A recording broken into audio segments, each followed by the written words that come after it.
Assalamu alaikum. SSC and Dakhil exam. Important questions from poems. Two mothers remembered Joan Snow Duncan's son.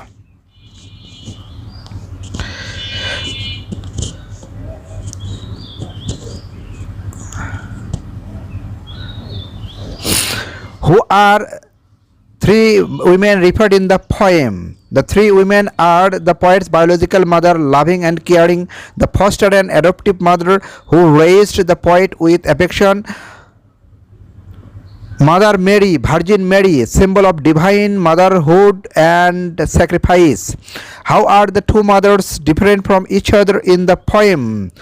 One mother gave birth to the child while the other raised and nurtured the child with love. Their roles are different but both are equally important. Thank you.